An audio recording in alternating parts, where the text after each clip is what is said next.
ஒரு திரைப்படத்துக்கு விமர்சனம் அப்படின்றது ரொம்பவே முக்கியமான ஒரு அங்கமா தான் நான் பார்க்குறேன். ஏன் அப்படின்னு பார்த்தீங்கன்னா, ஒரு படம் வெளிவருது, அந்த படம் எப்படி இருக்கு? நல்லா இருக்கா? நல்லா இல்லையா? அப்படின்றது அந்த விமர்சனத்த வச்சு தான் நம்ம தெரிஞ்சுக்க முடியும். ஒரு சில படங்கள் ஹிட் ஆனதுக்கு காரணமே விமர்சனம் மட்டும் தான். ஏன்னா, ஒரு சில படங்கள் வெளிவந்ததே தெரியாது. அந்த படத்துடைய விமர்சனம், ரிவ்யூ எல்லாம் பார்த்து தான் அந்த படம் மிகப்பெரிய வெற்றி பெற்றிருக்கு. அந்த அளவுக்கு நல்ல விஷயங்கள்லாம் பண்ணியிருக்கு. ஆனா, இருந்தாலும் இப்போ என்ன தமிழ் சினிமால பார்க்குறாங்க அப்படின்னு பார்த்தீங்கன்னா, இந்த ரிவ்யூ அப்படின்றது நம்ப தொழிலுக்கே ரொம்ப அச்சத்த குடுக்கக்கூடிய ஒரு விஷயமா இருக்கு. ரிவ்யூன்ற விஷயம் இருந்தாவே நம்ம இண்டஸ்ட்ரியே காணாம போயிடும் அப்படின்ற மாரி நெனச்சுக்கிட்டு இருக்காங்க. அதனால இப்ப என்ன அவங்க முடிவு பண்ணியிருக்காங்கன்னா, ரிவ்யூ அப்படின்றது படம் வெளிவந்த முதல் நாள் இருக்கக்கூடாது. 2 வாரம் கழிச்சு தான் ரிவ்யூ சொல்லணுமாமா. எந்த படம் வந்து இப்ப 2 வாரம் ஓடிக்கிட்டு இருக்குன்னு தெரியல. உங்களுக்கு படம் எடுக்க வக்கு இல்ல. ஏதோ ஒரு மொக்க படத்த எடுக்குறீங்க. அந்த படம் வருது, ஃப்ளாப் ஆகுது. அதுக்கு நாங்க தான் பொறுப்பா? நீங்களே யோசிச்சு பாருங்க. இதுல இன்னொரு முக்கியமான விஷயம் என்ன அப்படின்னு பார்த்தீங்கன்னா, இப்போ தனி மனிதனுடைய விமர்சனத்த விட பப்ளிக் ரிவ்யூ தான் எல்லாரும் ரொம்பவே ஆர்வமா பார்ப்பாங்க.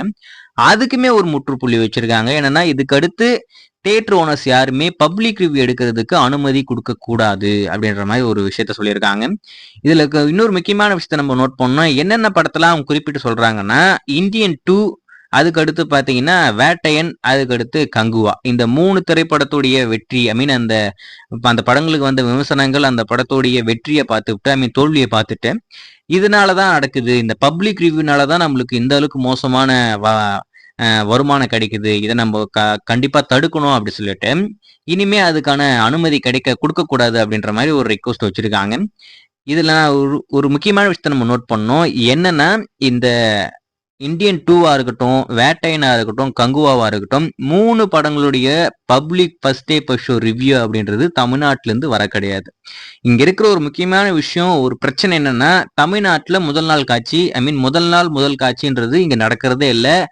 கேரளா, கர்நாடகா, ஆந்திரா இந்த இடங்கள்ல இருந்து வரக்கூடிய விமர்சனங்கள் தான் இங்க நம்மளுக்கு ஃபர்ஸ்ட் டே ஃபர்ஸ்ட் ஷோ உடைய பப்ளிக் ரிவ்யூவ நம்ம பார்த்துக்கிட்டு இருக்கோம். அப்படி இருக்கும்போது, இங்க நாம பப்ளிக் ரிவ்யூக்கு அனுமதி குடுக்கிறது தான் பிரச்சனைன்ற மாரி சொல்றாங்க. இது எப்படி உங்களுக்கு ஐ மீன் அது நம்ம எப்படி ஏத்துக்க முடியும்? நீங்களே யோசிச்சு பாருங்க. இங்க என்னன்னா, இங்க 4 மணி காட்சி இருக்கணும். இங்க இருந்தாக்கா, இங்க இருந்து ரிவ்யூ வரும். ஆனா அப்படி இல்லாம, வேற ஒரு மாநிலத்துக்கு போய் அங்கிருந்து ரிவ்யூ எடுத்து நம்மளுக்கு அனுப்புறாங்க. அத நம்ம பார்க்கும்போது, அங்க எல்லாருமே நெகட்டிவா சொல்லலாம், பாசிட்டிவா சொல்லலாம். இதுல இன்னொரு முக்கியமான விஷயம் என்ன சொல்றாங்கன்னா, யூடியூபர்ஸ் என்ன பண்றாங்கன்னா, இப்போ ஒரு 10 பேர் ரிவ்யூ சொல்றாங்கன்னா, அந்த 10 பேர்ல யாரு நெகட்டிவா சொல்றாங்களோ, அவங்கள மட்டும் கட் பண்ணி போடுறாங்க. பாசிட்டிவா சொன்னது எல்லாத்தையுமே கட் பண்ணிடுறாங்க. அவங்களுடைய வியூஸ்க்காகவும், அவங்களுடைய வருமானத்துக்காகவும், அவங்க யாரெல்லாம் நெகட்டிவா சொல்றாங்களோ, அத மட்டும் எடுத்து போடுறாங்க அப்படின்ற மாரி சொல்றாங்க.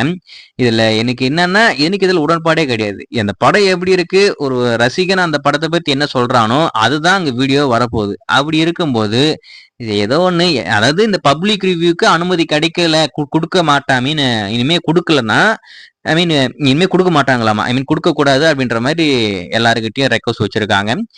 இப்போ இதுக்கப்புறம் வரக்கூடிய எல்லா படமும் மிகப்பெரிய பிளாக் பஸ்டர் ஆயிடும் போல இருக்கு. வெயிட் பண்ணி பார்ப்போம். ஏதோ ஒண்ணு இப்போதைக்கு இந்த மாரி ஒரு பிரச்சனை வந்திருக்கு. இந்த பிரச்சனைய எப்படி பேசி முடிப்பாங்கன்னு தெரியல.